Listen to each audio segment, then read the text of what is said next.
Hi boys and girls, it's me again, reading The Miraculous Journey of Edward Tulane. So we left off at chapter 16 when Bryce came back and kind of saved Edward. I love how Kate D. Camilla was, I don't know about you guys, but this is how I'm feeling. Like in the beginning we were kind of thinking, you know, Edward isn't the nicest. Like he's kind of, I don't know, he was kind of greedy and he just seems kind of just... He didn't really care for anything, and it made you really not care for Edward. And now all of a sudden, like, I'm like rooting for him. I just want him to have his happy ending. So I love how she's able to kind of completely change how he felt towards him. So let's see what happens in chapter 17. Hopefully Bryce takes good care of him. Bryce slung Edward over his shoulder. He started to walk. "I come to get you for Sarah Ruth," Bryce said. "You don't know Sarah Ruth. She's my sister. She's sick. She had her a baby doll made out of china. She loved that baby doll. But he broke it. He broke it. He was drunk and stepped on that baby's head and smashed it into 100 million pieces. Them pieces were so small I couldn't make them go back together. I couldn't. I tried and tried." At this point in his story, Bryce stopped walking and shook his head and wiped at his nose with the back of his hand. "Sarah Ruth ain't had nothing to play with since. He won't buy her nothing. He says she don't need nothing. He says she don't need nothing because she ain't gonna live. But he don't know." Bryce started to walk again. "He don't know," he said. Who he was not clear to Edward. What was clear was that he was being taken to a child to make up for the loss of a doll. A doll. How Edward loathed dolls, and to be thought of as a likely replacement for a doll offended him. But still, it was, he had to admit, a highly preferable alternative to hanging by his ears from a post. The house in which Bryce and Sarah Ruth lived was so small and crooked that Edward did not believe at first that it was a house. So, just, there it is. And it really doesn't look like much of a house.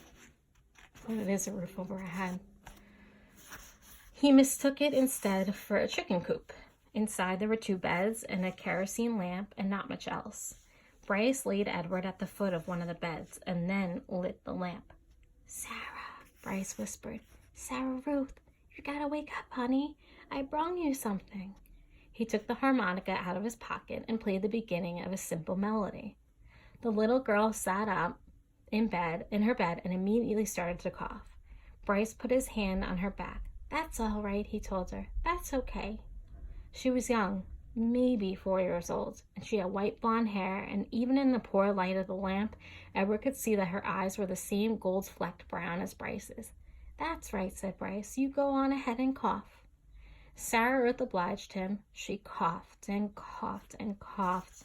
On the wall of the cabin, the kerosene light cast her trembling shadow, hunched over and small.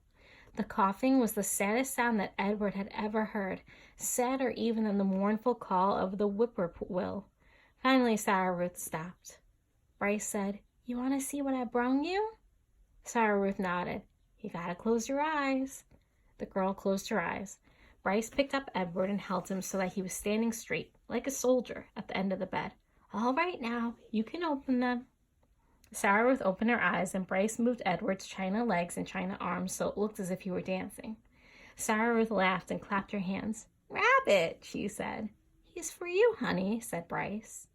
Sarah Ruth looked first at Edward, and then at Bryce, and then back at Edward again, her eyes wide and disbelieving. "He's yours." "Mine?" Sarah Ruth, Edward was soon to discover, rarely said more than one word at a time. Words, at least several of them strung together, made her cough. She limited herself. She said only what needed to be said. "Yours," said Bryce. "I got 'em special for you." This knowledge provoked another fit of coughing in Sarah Ruth, and she hunched over again. When the fit was done, she uncurled herself and held out her arms. "That's right," said Bryce. He handed Edward to her. "Baby," said Sarah Ruth. She rocked Edward back and forth and stared down at him and smiled. Never in his life had Edward been cradled like a baby. Aileen had not done it, nor had Nellie, and most certainly Bull had not.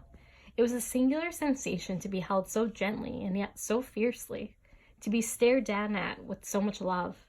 Edward felt the whole of his china body flood with warmth. "You going to give him a name, honey?" Bryce asked. "Jangles," said Sarah Ruth without taking her eyes off of Edward. "Jangles, huh? That's a good name. I like that name."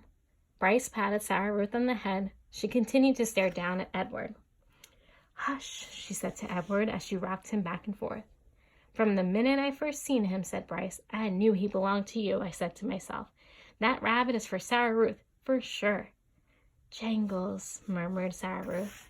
Outside the cabin, thunder cracked, and then came the sound of rain falling on the tin roof. Sarah Ruth rocked Edward back and forth, and Bryce took out his harmonica and started to play, making his song keep rhythm with the rain.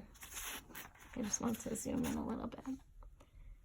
So I don't know if you could tell the dark circles. You can't see that she's sick, but look how she's cradling him. So I don't know, guys. What do you think? Is this going to be a happy ending with them? God, I hope so, because Miss Santinel's getting mushy again. I'll see you for chapter 18. Bye-bye.